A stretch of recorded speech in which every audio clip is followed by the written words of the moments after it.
ces nouvelles technologies, l'expérience utilisateur dans un monde virtuel, digital. Les rendez-vous de la tech avec CDC Informatique. Bonjour et bienvenue dans les rendez-vous de la tech, le podcast de CDC Informatique. Je suis Audrey Bénard et je travaille au service communication. Aujourd'hui, nous poursuivons notre saga dédiée au cloud native. Dans nos différents épisodes, nous avons vu que les technologies cloud natives permettent aux organisations de créer et d'exécuter des applications évolutives dans des environnements modernes et dynamiques. Les rendez-vous de la tech avec CDC Informatique. Aujourd'hui, nous allons nous intéresser aux conteneurs qui illustrent parfaitement cette approche avec notre invité, Vincent Hurt.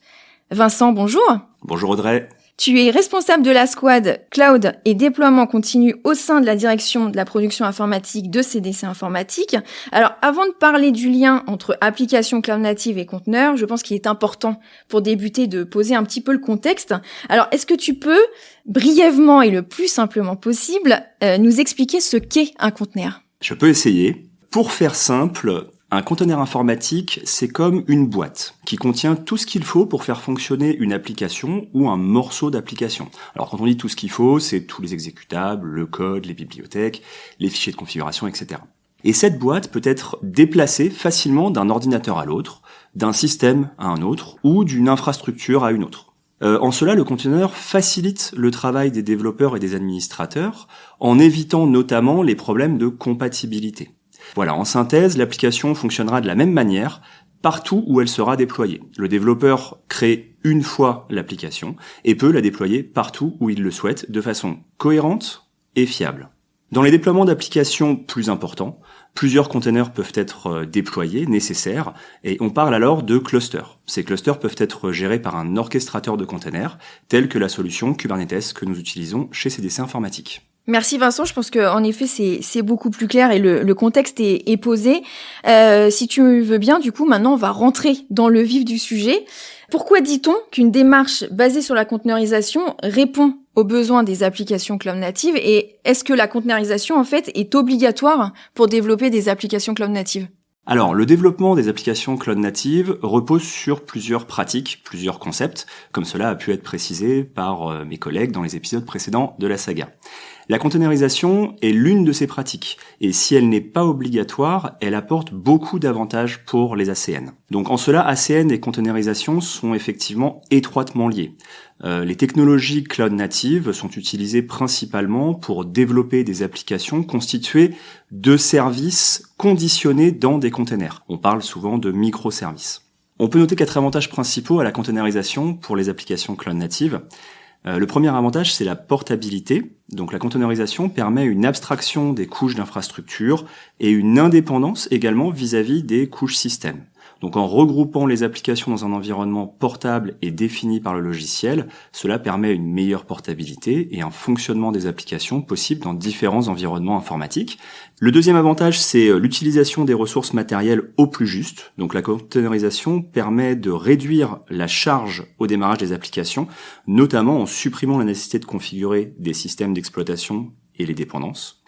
Donc la conteneurisation utilise les capacités de virtualisation du système d'exploitation pour répartir les ressources informatiques disponibles entre plusieurs applications, tout en garantissant que celles-ci soient sécurisées et isolées les unes des autres.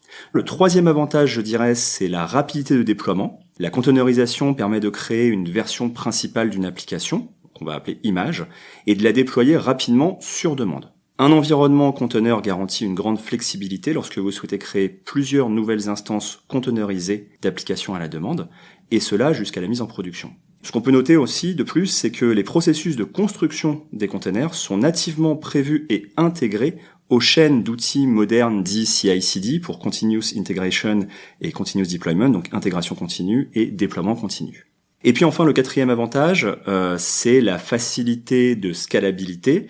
Donc les applications cloud natives s'échelonnent et ont besoin de s'échelonner horizontalement, on appelle ça la scalabilité horizontale, de sorte que des instances d'applications supplémentaires puissent être facilement ajoutées en fonction des besoins et des appels des usagers. L'avantage de la faible surcharge et de la haute densité de la conteneurisation permet justement d'héberger plusieurs conteneurs dans la même machine virtuelle, ou le même serveur physique éventuellement. Donc en synthèse, on peut dire que cette technologie permet d'adapter la capacité à la demande, et cela de façon dynamique. Donc voici à peu près les 4 avantages principaux que la conteneurisation apporte aux applications cloud natives, donc la portabilité, l'optimisation des ressources, la rapidité de déploiement et la scalabilité. Maintenant qu'on a vu un petit peu la théorie, on va dire, je pense qu'il est sympathique d'avoir un petit peu une illustration de ce qui se passe au sein de CDC Informatique, qui est la filiale IT de la Caisse des dépôts. Donc je suppose que CDC Informatique est évidemment familier avec l'exercice. Est-ce que tu peux nous expliquer un petit peu comment ça se passe ? Alors en effet, CDC Informatique a fait le choix donc dès 2021 de se doter d'une plateforme de conteneurisation privée afin d'accompagner la transition technologique des applications et de répondre aux exigences des équipes projets présentes à l'époque et à venir également. Donc cette plateforme a été mise en production au premier trimestre 2022, ça fait maintenant plus d'1 an qu'elle tourne.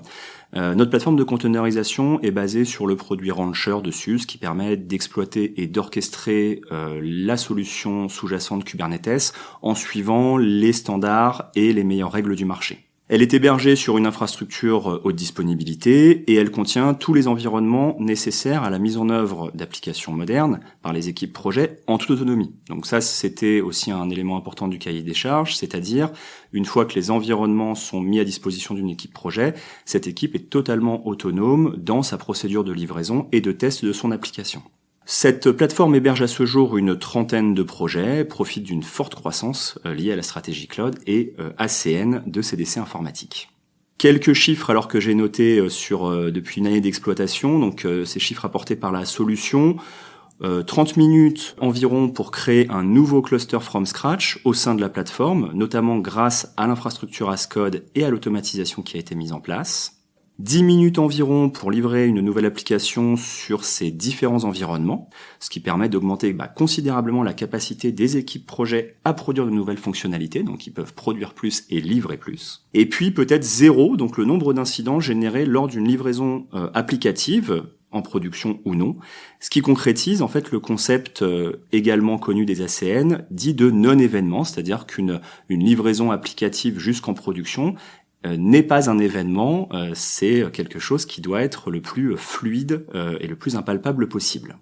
Voilà, en termes de méthodes utilisées pour faciliter l'adhésion, ce que nous avons mis en œuvre, quelques principes importants, donc des déploiements d'infrastructures entièrement en infrastructure as code, qui reposent sur la méthode GitOps, une intégration complète aux outils de production dès les environnements de développement, un processus Continuous Integration, Continuous Delivery automatisé et déjà connu et maîtrisé des équipes projet, une haute disponibilité des applications héritées by design, on va dire, par les choix faits sur la plateforme d'infrastructure. Et puis également un point important, donc un même niveau de transparence des informations accessibles entre les équipes de développement et les équipes d'administration, donc ce qui facilite grandement le travail en mode DevOps. Et puis enfin, donc la sécurité qui a été intégrée depuis le départ du projet et qui a été pensée dans les moindres aspects avec l'usage de la security et de la policy as code. Merci Vincent pour toutes ces précisions. Je pense qu'on voit bien l'intérêt des conteneurs dans l'approche cloud native. Merci Audrey. Ainsi s'achève cet épisode des Rendez-vous de la Tech, le 4e de la saga dédiée au cloud native. Dans un mois, nous parlerons de la culture DevOps au cœur des applications cloud natives. À nouveau, un grand merci à Vincent Hurt pour son intervention. Et quant à moi, je vous dis à la prochaine. Les Rendez-vous de la Tech avec CDC Informatique.